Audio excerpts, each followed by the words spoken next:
Hello slot car friends. I had to get this video out here tonight as quickly as possible because it's sort of a celebration time for me, and I want to thank all my subscribers and followers and likers and commenters and all that, because I hit a new point today of 1,500 subscribers. So I'm really stoked about it. I think it's amazing. I just started publishing some little videos of slot car stuff, I guess about, almost a year and a half ago, and kind of showed my growth through various stages of it, and it seemed like some people have been interested, and I'm like I say, I'm kind of blown away, and I love the fact that there are things that I'm interested in that other people are interested in and willing to follow along and watch and, see what the hell I'm doing over there. But anyway, so that's the first part. I want to say thank you to all you guys, all you folks that are following me and watching and liking and subscribing, etc. But now into the topic of this particular video. I have shown some videos recently about using these various, they're the universal chassis cars, like this H&R universal chassis here, and this Scale Auto universal chassis here. And I want to mention a couple of things about those. If you guys saw some of my previous videos where I was running these cars on that Evolution track that was just kind of an oval set up on my floor, you know that it seemed like they were working okay, but there was some occasional stutters here and there. Well, I wasn't quite sure at that time what those stutters were, and I was kind of feeling deja vu-ish, actually. It was kind of reminding me of some problems I had with the 143rd track when I started using cars that had various current requirements. And so I moved the power track over onto my carousel, twin carousel of chaos, the digital track, and I tried it with this analog setup and ran it and tried to see what was happening there. And I have noticed some of the same problems. I think that the analog track with some of these cars that, like I said, these universal chassis type cars may not exactly work out as well as I was hoping. So I'm going to probably end up going into the electronic modifications again, and just like I did on my 143rd scale track, I think on this particular model of the Evolution, this is an older model one, I'm hoping that this has the same totally analog discrete circuitry inside here and not integrated circuits I can't mess with. If it just has the discrete circuitry, I'll probably be able to do the same thing and can the thermal overloads and make this track work better with whatever doggone size car, 124, 132, whatever brand, whatever style I want to put on it. So here we go again, folks. This is the next goal here with this rig. Now, after I got the 143rd track doing what I want, now I've got to screw with this one. But I think it's going to be, I'm hoping it's going to be fairly easy because, I learned a little bit from the earlier track. Maybe I can apply what I learned from that to this one. So that's phase one there. That's something you guys will need to keep an eye out for. And if you have other suggestions or whatever, please let me know in the comments.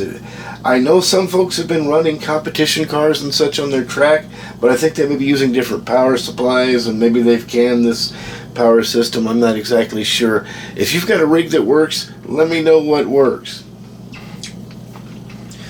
So now we'll get into the next thing, which was this H&R chassis.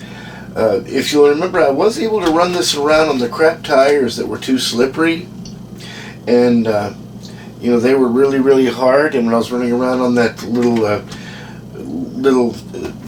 oval that I had on my floor there, this car was able to get around okay, other than the fact that the tires were just slipping. But once I put decent tires on it and used it on the twin carousel of chaos, I ended up running into trouble with it. It started stalling and kind of reminded me of that same old stuff. Once again, deja vu all over again. And so this particular car here, this one I mentioned earlier, that I got this one used at the slot car track. And I'm not going to open it up and show you, but I think it has a hotter motor in it. These cars, these H&R cars, they come in a whole bunch of different models. Some of them have much hotter motors than others. And so I think whereas the one that I ordered myself, I particularly ordered it with the mildest motor that you could get, I don't think this one has the mildest motor, and I think that maybe maybe part of my problem. We're going to compare it to the other one once I get the body mounted on it, and we'll see how that works and see, if that has the same problem or whatever's going on there. But we'll have some more information for you on that coming up. On the H&R chassis, the Scale Auto chassis. This was the one I was really excited about because it's lightweight and has massive amounts of downforce from the magnet and all. But I've ran into a couple issues with it. One thing is that the downforce is so much that sometimes it doesn't even want to take off initially. When I hit the throttle, it sticks and I have to give it a little push. And once again, deja vu all over again. This is some of the same stuff I ran into with the high magnet cars on the 1/43rd scale system before I modified it. So this brings me back again to the fact that I'll probably have to do that kind of same stuff to this. But there was a couple of interesting things about it. With this body on the car, on that crazy, if you guys have seen my videos of the Carousel of Chaos, the Twin Carousel of Chaos, it's really, really fenced in tight in a lot of areas. The fences go all the way up against the side of the track. On the curve, if you're on the outside, you can ride that outside rail. This car was doing it, and it was doing it right, and it was pretty doggone cool. So I'm going to go ahead and take the other one that I've got here and set it up with this same body, because you remember I have a few of these bodies, and we're going to try a race with these two. I think it's going to be really, really cool. And I also realized I can set this thing up as a nice drone. Like I mentioned, sometimes you have to give a little push to get it going, but once it gets going, it is stuck like glue, and I was able to really set this as a pretty good speed and have it going around the track quite well. It may be good enough that even if I run another chassis, the same chassis against it, that it's going to make a decent race, because I'm liable to screw up, and once I set the right speed on this thing, it's not going to screw up. So that's going to be pretty neat. So that brings me to the last and final thing I think about this Scale Auto chassis. And here's one that doesn't have a body on it, obviously. And in some of my videos earlier, I was talking about mounting a camera on these, because of the fact that the chassis is so nice and low, and there is so much magnet. But now, after having run this car more on the track, this might be a problem, because if you add this extra weight combined with all that magnet, and I already know sometimes you got to give the car a push, so now you add that extra weight and everything in there, it may not work as well as my initial expectations were. I'm still going to try it, and just got to see. So we'll see what happens. But I don't have the same kind of hopes for it like I did before. I hope any of you other folks that saw that video will also see this video and realize that this is a little bit bigger chance than I thought it was. Hold up a little bit until I give it a try, and let me tell you what happens before you run out and buy one of these chassis to use as a camera car. But another problem I've ran into, and probably most of us has ran into, I've just got this Zoom, it's a GoPro. It's a GoPro 7. And so, these are decent little cameras, but gosh, the weight of this thing, I don't have a scale here in front of me, but I mean, the weight of this thing is pretty heavy compared to the weight of the car.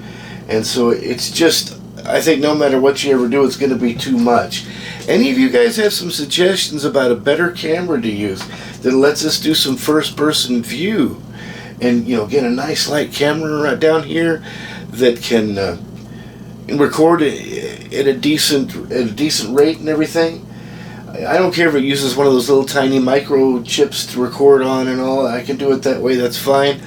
But I just want to know a decent camera that we can do this with, because there's not just me that wants to do this. I know there's other people that do, because that first person view has just got to be so much fun to mess with later, and there's got to be a better solution than putting this giant heavy GoPro on there.